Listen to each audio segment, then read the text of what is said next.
It's sometime before dawn. A man wakes in the dark. He tries to sit up and cannot.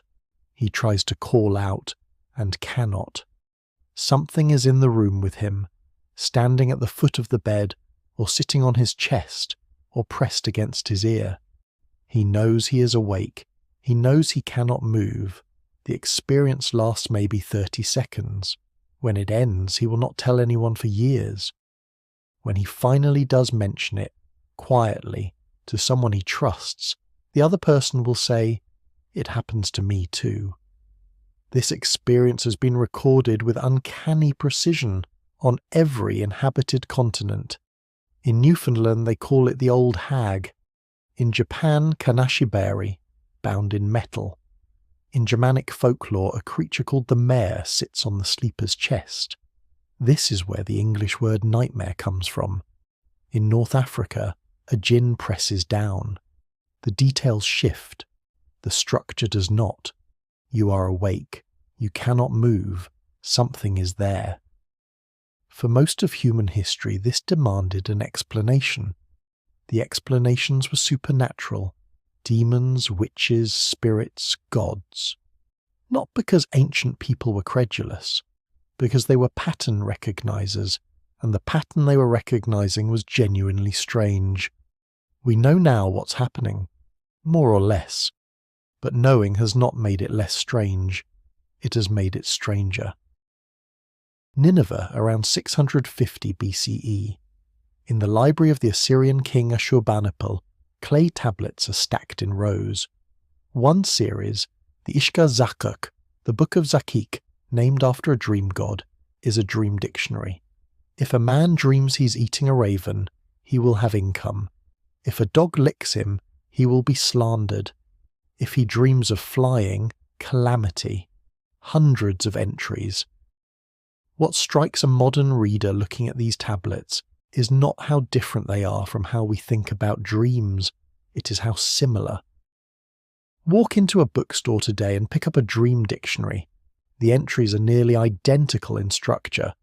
Dream of a raven, bad fortune. Dream of flight, ambition. Dream of teeth falling out, loss. The methodology survives. Only the explanations rotate. The Greeks built something stranger still.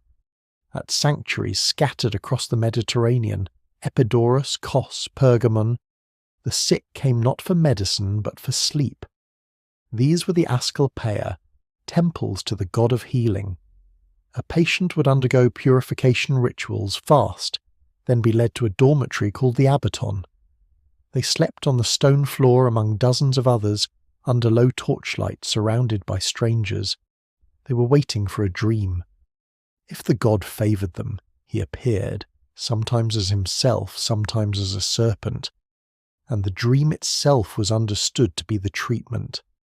Dozens of inscribed testimonials survive at Epidaurus, carved into stone in the 4th century before Christ, alongside thousands of votive offerings, small clay and marble models of body parts that patients left as thanks. The inscriptions record what people said happened.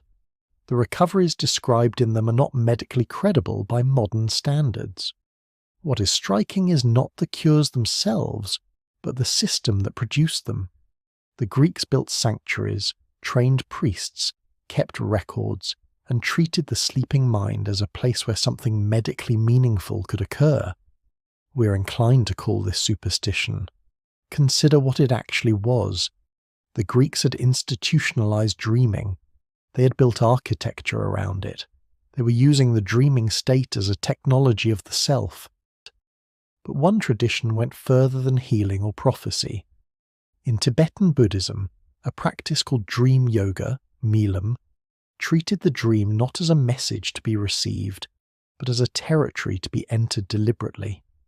The practitioner trained, over months and years, to recognize the dream as a dream while still inside it, not to wake up, to stay, aware, lucid, knowing. The purpose was not entertainment or control, it was philosophical. If you can recognize that a dream is a construction of the mind while you're inside it, you can begin to recognize that waking life might be the same kind of construction.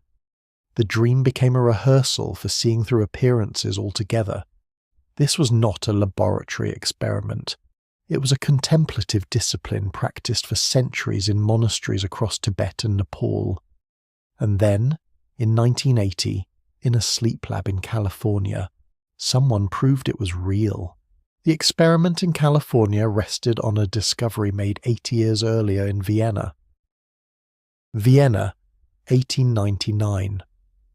A physician publishes a book arguing that dreams are not messages from outside, but messages from inside, from a part of the mind the waking self does not have access to. The book takes years to find an audience. The author, Sigmund Freud, will later call it the most important work he ever wrote. Freud's claim was radical, though in one respect almost disappointingly modest. He moved the dream out of the heavens and into the skull. The gods had been talking. Now it was just you, talking to yourself, in a code you had designed to keep certain things from being heard. The dream as disguised wish. The dream as censorship. The dream as the royal road, his phrase, to the unconscious. A younger colleague read the book and travelled to Vienna to meet its author. For a while, Carl Jung was Freud's chosen heir. Then something broke between them, and the break was specifically about dreams. Jung had been working with patients in Zurich for years. He was a clinician, and he was noticing something Freud's theory did not account for. Patients were producing dream images they could not possibly have encountered in their personal lives. A factory worker with no education in Egyptology, dreaming of a specific funerary symbol he had never seen. A woman raised in a Protestant home, dreaming a scene almost identical to a Hindu myth she had never heard. The personal unconscious, Jung argued, could not explain this. There had to be something deeper, a layer of the mind shared, inherited, common to all humans. He called it the collective unconscious, and he called the recurring figures within it archetypes. The shadow. The part of the self the conscious mind disowns.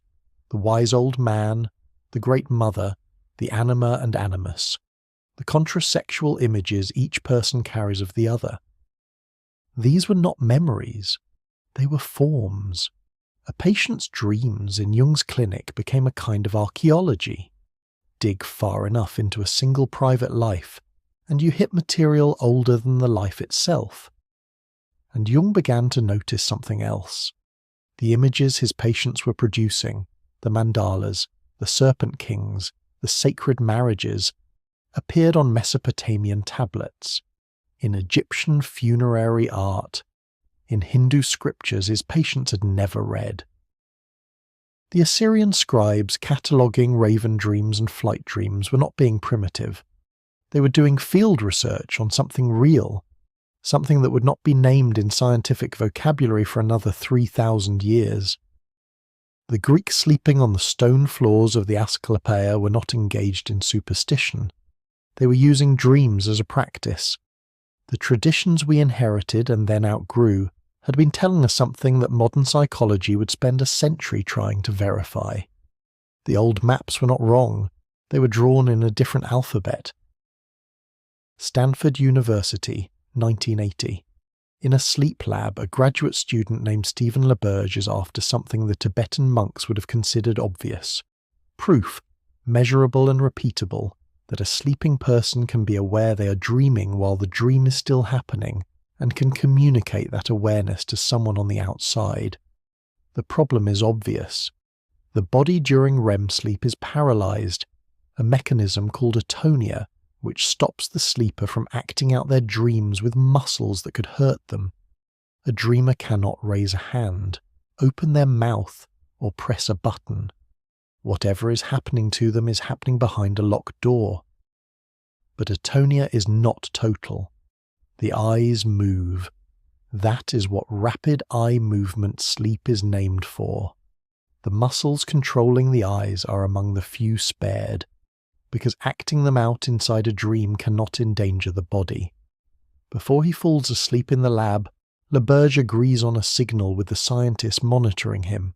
If he becomes lucid, if inside the dream he realizes he is dreaming, he will move his eyes in a deliberate pattern, left, right, left, right, left, right. It works. Asleep, dreaming, and aware that he is dreaming, LaBerge executes the pattern. The machines record it. The scientists watching see exactly what they had agreed to see. Someone had sent a signal from inside a dream. For the first time in human history, at least the first time with measurable equipment to confirm it, a person inside the country had communicated with a person outside it. The experiment was repeated. It worked. Others replicated it. It worked. The lucid dreamer does not bring back coordinates. They bring back the same thing every dreamer has ever brought back.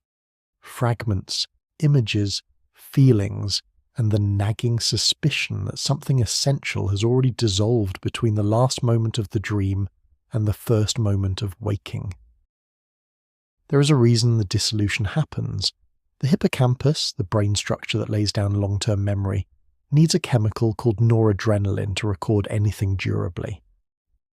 During REM sleep, noradrenaline drops to almost nothing. You're having experiences your brain is structurally incapable of storing. Every night you live a second life. Every morning the machine that would let you remember it has been switched off, and the man who wakes unable to move, with something in the room, he is in the overlap. The atonia has not yet disengaged. The dream's final frames are projecting onto the bedroom ceiling. What every culture has called a demon is the physiology of a border crossing done imperfectly. The body still locked in its nightly paralysis, the mind already back, and the two unable to agree on which country is real. None of which makes it less strange. It makes it stranger. The demon is not outside the room. The demon is what the brain does every night to keep you safe on the other side. Visible for once because the mechanism failed to let you leave cleanly. You spend roughly a third of your life in a country you cannot map, cannot remember, and cannot fully explain. The oldest tablets tried, the temples tried, the prophets tried, Freud tried, Jung tried, the labs still try. What do you remember, really remember, from the last dream you had?